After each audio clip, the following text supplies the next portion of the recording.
Hello everyone, welcome back on personal tutor. दोस्तों इस video में हम लोग सॉल्व करने वाले हैं क्लास 10 एक्सरसाइज 3.2 का क्वेश्चन नंबर 2।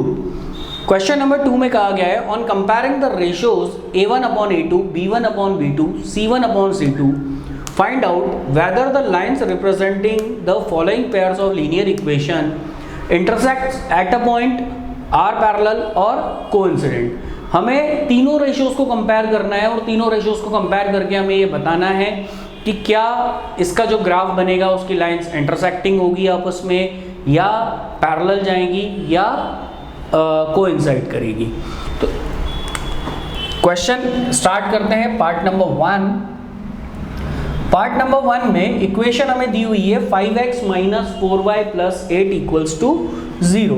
तो यहाँ पर a1 की वैल्यू कितनी होगी 5, b1 की वैल्यू होगी -4, c1 की वैल्यू होगी 8।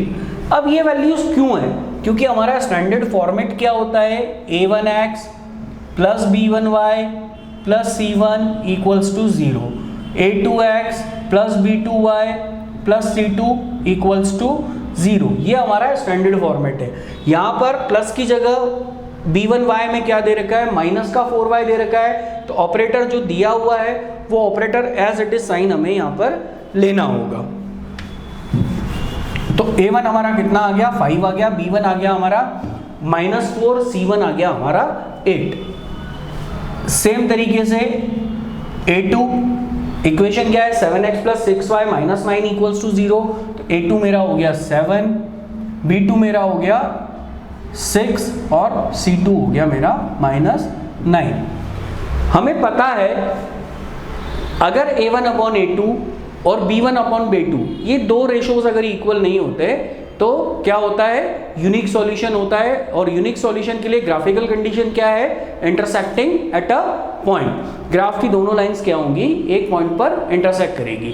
तो कोई भी क्वेश्चन अगर इस तरह का मिलता है तो सबसे पहले हम क्या चेक करेंगे a1/a2 और b1/b2 इक्वल है या नहीं है। तो सबसे पहले हम वही चेक करते हैं। a1/a2 इक्वल्स टू कितना हो गया मेरा a1 है मेरा 5, a2 है मेरा 7, 5/7। सेकंड देखते हैं हम b1/b2 -4/6।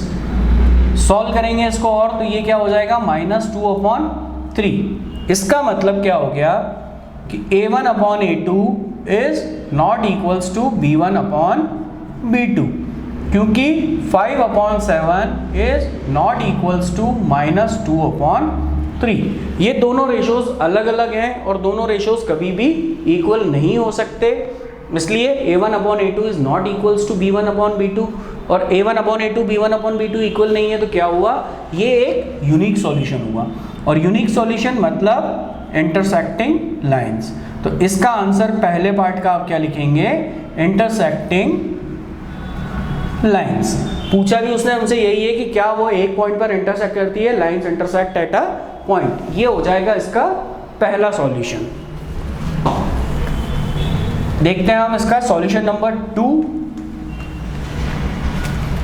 सेकंड में हमें इक्वेशन दी हुई है 9x + 3y + 12 = 0।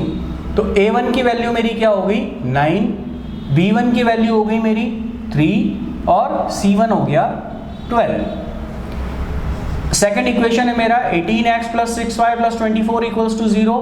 तो a2 हो गया मेरा 18, b2 हो गया मेरा 6 और c2 हो गया मेरा 24। अगेन सेम पहले a1/a2 और b1/b2 को कंपेयर करते हैं। तो a1/a2 मेरा कितना बन रहा है 9/18। 9/18 इसको सॉल्व करेंगे तो 9 1 9, 9 2 18, 1/2। मतलब a1/a2 का रेशो मेरा कितना आ रहा है 1/2। अब देखते हैं हम b1/b2 का रेशो कितना आ रहा है इक्वल्स टू 3/6। सॉल्व करेंगे 3 1 3, 3 2 6, b1/b2 भी मेरा कितना आ गया 1/2। तो a1/a2 भी 1/2 है, b1/b2 भी 1/2 है। इसका मतलब ये दोनों कंडीशंस इक्वल है।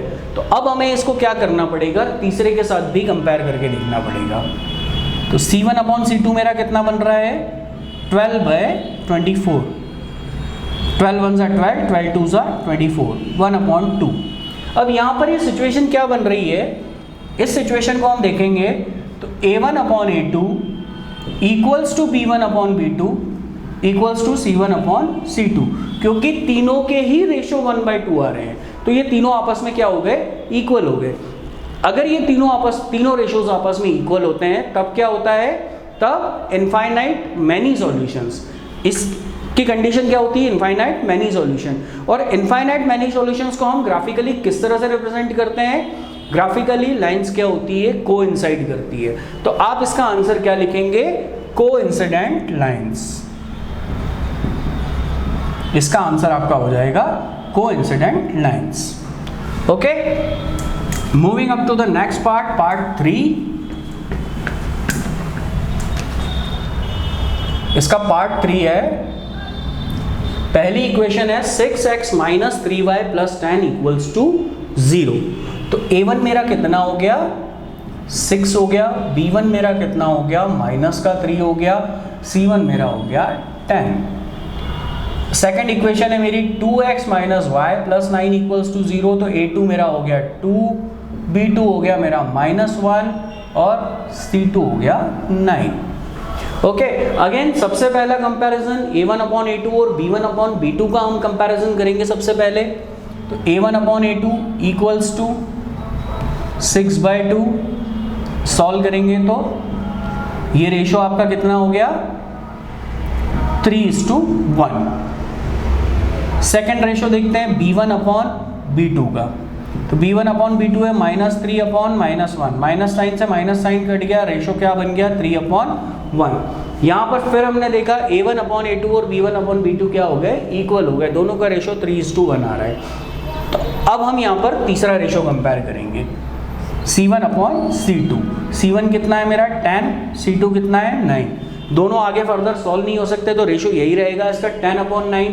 सिचुएशन क्या बन गई हमारे सामने, सिचुएशन है a1 upon a2 is equals to b1 upon b2 but not equals to c1 upon c2। a1 upon a2 b1 upon b2 के इक्वल है, बट c1 अपॉन c2 के इक्वल नहीं है। तो ये कंडीशन का में सॉल्यूशंस क्या होते हैं, नो सॉल्यूशंस होते हैं। जब a1 upon a2 b1 upon b2 के इक्वल होगा पर c1 अपॉन c2 के इक्वल नहीं होगा, देन दोनों इक्वेशन का कोई भी सॉल्यूशन नहीं होगा, नो सॉल्यूशंस। और नो सॉल्यूशंस में ग्राफिकल रिप्रेजेंटेशन क्या होता है, नो सॉल्यूशन का ग्राफिकल रिप्रेजेंटेशन होता है पैरेलल लाइंस। तो यहाँ पर इस का आंसर क्या हो जाएगा, इट रिप्रेजेंट पैरेलल लाइंस। तो दोस्तों यहाँ पर क्वेश्चन नंबर 2 के तीनों पार्ट पूरे होते हैं। इस वीडियो में हम लोगों ने एक्सरसाइज 3.2 क्वेश्चन नंबर 2 के तीनों पार्ट्स कर लिए हैं। अगर वीडियो आपको पसंद आता है तो लाइक करें, शेयर करें, सब्सक्राइब करें, कमेंट बॉक्स में हमें बताएं। हम लोग ऑनलाइन क्लासेस भी प्रोवाइड करते हैं, अगर आप लोग क्लासेस लेना चाहते हैं then do inform us on comment box, और डिस्क्रिप्शन बॉक्स में आप हमारी पूरी डिटेल्स भी चेक कर सकते हैं। Thank you.